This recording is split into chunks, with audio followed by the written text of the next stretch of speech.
व्यंजन संधि व्यंजन के बाद स्वर या व्यंजन आने से जो परिवर्तन होता है उसे व्यंजन संधि कहते हैं। नोट यानी व्यंजन का शुद्ध रूप हलंत यानी हल वाला रूप है। जैसे का में यहाँ हलंत लगा है, खा है तो इसे हलंत, इसे खा, इस डॉट डॉट इसी प्रकार के होते हैं। व्यंजन संधि का प्रथम नियम, यदि वर्ग के पहले वर्ण का तीसरे वर्ण में परिवर्तन होना।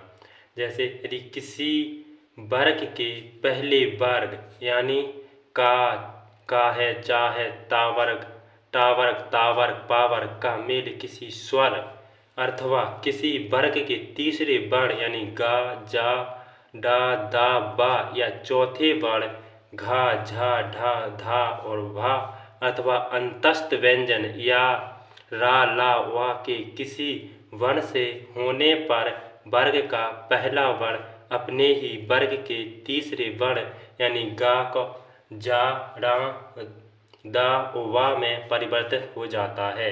जैसे का हो जाएगा गा, चा का हो जाएगा आधा चा, टा का आधा डा, ता का दा, पा का वा।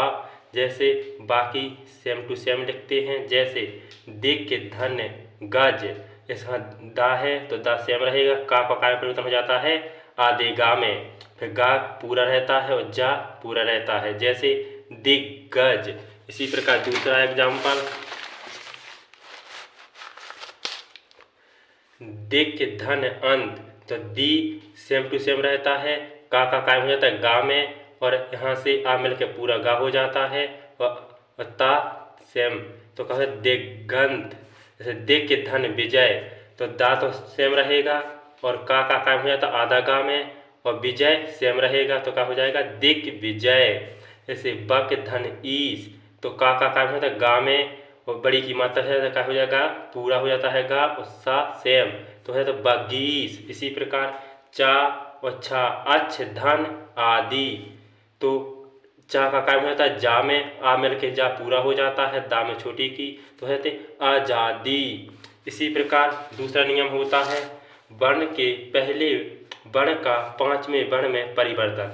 यदि किसी वर्ग के पहले वर्ण का मेल किसी अनुनासिक वर्ण से हो तो वह उसके स्थान पर उसी वर्ग का पांचवा वर्ण हो जाता है। जैसे का पांचवा वर्ण क्या है अंगन खाली, चा का वा, टा का अड़ा, ता का ना और पा वर्ग का माँ। बाकी ना और माँ ज्यों के त्यों लिखते हैं। जैसे बाक प्लस मैं, तो का में हो जाता है पंचम अक्षर यानी अड़ा में तो हो जाता बाढ़ मैं यानी षष्ठ प्लस मुख, तो टा का में हो जाता है आधे अड़ा में यानी पांचवें वर्ण में हो जाता है। सा सेम लिखते हैं, मुख सेम लिखते हैं तो सर मुख हो जाता है। उत प्लस मंत, तो क्या हो जाता ता कायम हो जाता है ना में और मंत सेम टू सेम लिखते हैं तो हो जाते उन्य मंत। जगत प्लस नाथ, तो ता कायम हो जाता है पांचवें वर्ण में हो जाता है। जैसे ता, था, दा, पा, ना में आता है जैसे ना हो जाता है पांचवा वर्ण तो हो जाता है जग सेम लिखते हैं। ता का आ जाता है ना तो आधा ना बड़ो नाथ है जगन्नाथ। इसी प्रकार चा संबंधी नियम, छा होते हैं तो छा किसी भी हास या आ का मेल छा से होने पर छा से पहले चा जोड़ दिया जाता है। जैसे हा स्वर आवे या आवे छा के पहले तो क्या लिखते हैं स्वर। जैसे है स्व धन छंद, तो स्व है इसके पहले स्वर आया है, आ आया है तो क्या लिखते हैं स्वच्छंद। जैसे परि धन छेद, तो क्या जाता परि छा के पहले आधा चा लगा देते हैं परिच्छेद। इसी प्रकार ता संबंधी नियम, यानी ता के बाद यदि चा या छा हो तो ता का आधे चा हो जाता है। जैसे ता प्लस चा या छा है तो आधा चा लिखते हैं। जैसे उत प्लस चारण, तो हो जाता है उत, वो क्या ता है ता का कायम हो जाता है आधा चा में तो चारण सेम टू सेम लिखते हैं तो हो जाता है उच्चारण। जगत धन छाया, तो जगत जग तो सेम लिखते हैं, ता का क्या हो जाता है आधा चा तो हो जाते जग छाया। इसी प्रकार ता के बाद जा या झा आए तो आधा जा हो जाता है।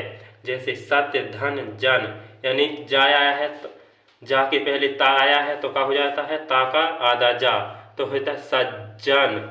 इसे उत प्लस ज्वल तो हो जाता है ता के बाद जा आया है तो क्या हो जाता है आधा जा तो हो जाता है उज्ज्वल। उज्ज्वल की लाने वर्तनी सूत्र के लिए आता है उज्ज्वल, ऐसा लिखा जाता है।